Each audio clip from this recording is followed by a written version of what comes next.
বাংলাদেশের নিরাপত্তা পরিষেবার সক্ষমতা বাড়াতে অন্তর্বর্তী সরকারের সঙ্গে যুক্তরাষ্ট্র ঘনিষ্ঠভাবে কাজ করছে। বৃহস্পতিবার হোয়াইট হাউসে আয়োজিত এক ব্রিফিংয়ে একথা জানান যুক্তরাষ্ট্রের জাতীয় নিরাপত্তা পরিষদের কৌশলগত যোগাযোগ সমন্বয়ক জন কির্বি।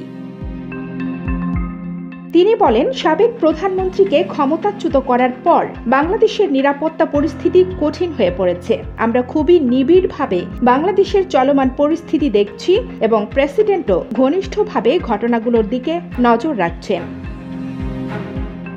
ব্রিফিংয়ে বাংলাদেশ সম্পর্কে ভারতীয় সাংবাদিক বলেন, গত কয়েক সপ্তাহ ধরে সারা দেশে বেশ কয়েকটি হিন্দু আমেরিকান দল প্রতিবাদ মিছিল করছে। এই সপ্তাহান্তে হোয়াইট হাউসের বাইরেও বিক্ষোভ হয়েছে। তারা শেখ হাসিনার সরকারের পতনের পর বাংলাদেশে হিন্দুদের এবং মন্দিরের ওপর হামলার বিরুদ্ধে প্রতিবাদ করছে।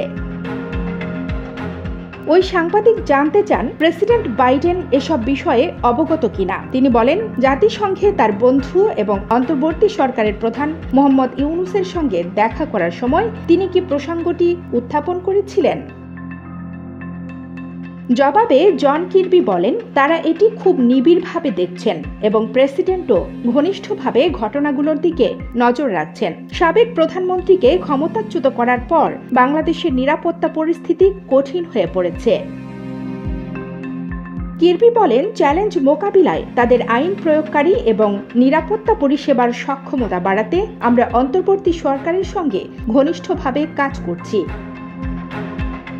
তিনি আরও বলেন, আমরা সব বাংলাদেশি নেতার সঙ্গে যোগাযোগের সময়ও এ বিষয়ে খুব স্পষ্ট ছিলাম। ধর্মীয় ও জাতিগত সংখ্যালঘুদের সুরক্ষা খুবই গুরুত্বপূর্ণ এবং অন্তর্বর্তী সরকারের নেতারা বারবারই ধর্ম বা জাতি নির্বিশেষে সব বাংলাদেশিকে নিরাপত্তা দেওয়ার প্রতিশ্রুতি দিয়েছেন। আমরা তাদের এই কাজে সহায়তা করতে চাই। কানিজ ফাতেমা, নিপা, খবর সংযোগ।